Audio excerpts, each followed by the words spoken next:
Alright guys, so we haven't done my favorites in a while, so today I'm gonna bring one back. We did red, blue, black, green, and yellow. So today we gotta do pink. So first at number 5, we're starting with Kathy. Kathy was a very fun ranger to watch. I loved her stories. She's very beautiful as well.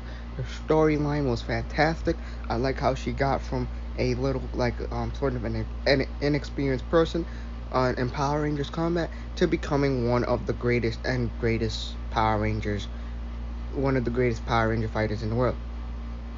Also, I liked how she also was able to hold her own in certain situations and was able to show people that just because I'm Asian doesn't mean I can't become a ranger, and that was very cool. Um, and also, I like her transitions of how she went from turbo to in space. I love how she still kept going with her own mindset still, and always had that idea of I can handle myself, but if I need help, I will look for help. That's what I always liked about Cassie. Number 4, we got Sid. Now, Sid grew up rich and basically like a spoiled brat. But that's not what made her an interesting character for me. The interesting fact about that character arc for her is that she went from a spoiled brat to learning how to own herself in the streets instead of in a manner. She learned street smarts as well, and she was also able to give support to her team members, but also make fun of them. But she's kind of the heart of the team, so you really can't complain about that. Also, she was very well trained, and she was able to hold her own on various battles as well, and she always knew what to do when people needed her help the most.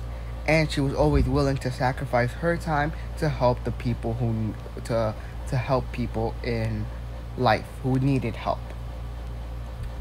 Also, her connections with Bridge and her other fellow Rangers are very strong. I think the best connection with her is probably would be Bridge or Sky maybe. Yeah, and she was a very fantastic Pink Ranger to watch. Her character, her growth was great. Her mindset was fantastic. And yeah, I just loved the way she was able to hold her own in battle. And she had some of the coolest fight scenes as well. Alright, at number 3, we got the movie Pink Ranger, aka Kimberly. So the thing I liked about Kimberly is that I loved her suit, but I also loved how she was able to grow into the movie. She knew where she was at, and actor-wise, she knew the Naomi Scott. She knew where she was, and she knew how to play the character well. Also, you can see that she always had the need for helping people, or she had some type of kind heart. You can very well sense that, like, you can see, okay, she might be a pretentious to it, but she still has a kind heart, and that's what I like. Mainly all of them had kind hearts, to be honest. Also, I loved how she was able to sort of grow into the ranger that she was. Before, she didn't know what she was doing. She didn't know what was going on.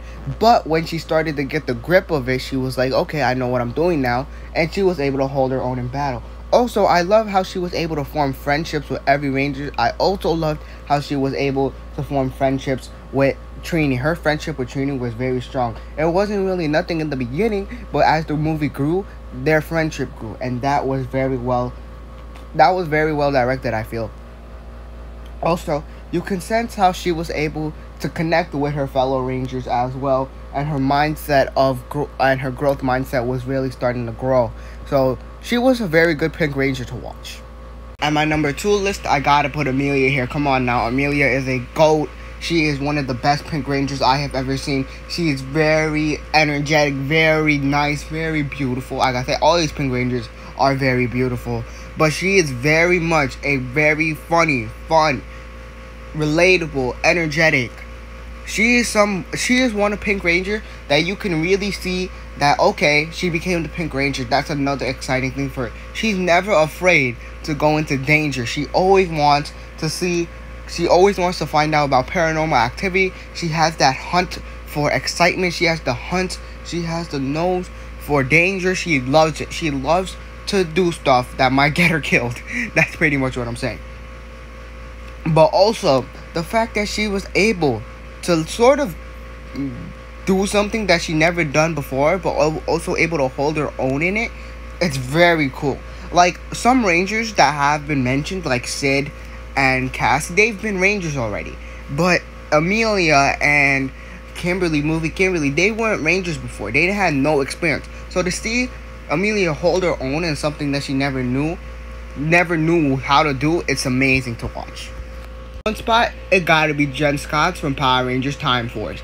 Jen was the de facto leader. Sure, you got Wes, and you might consider Wes the leader, but let's all be real. It was Jen from Power Rangers Time Force. She was strong, had a good mind, knew what to do in a new environment. She was very adaptive. She knew how to take out enemies with a simple sword swipe. She knew how to lead a team better than most Red Rangers in any Power Ranger show. Better than freaking better than Brody and Ninja Steel.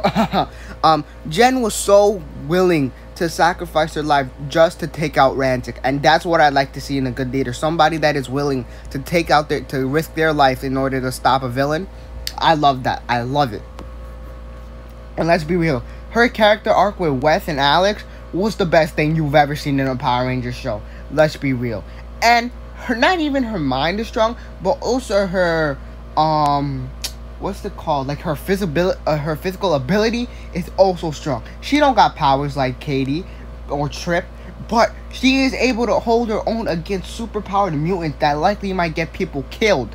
She is really able to show people that not only Red Rangers are leaders, but the Pink Rangers can be leaders. So she was really inspiring. Not only, I'm pretty sure she wasn't only inspiring to girls, to boys, but she was probably also inspiring to girls to show girls, oh, Pink Rangers can be leaders, they can be strong, she was a good example of a good leader, basically.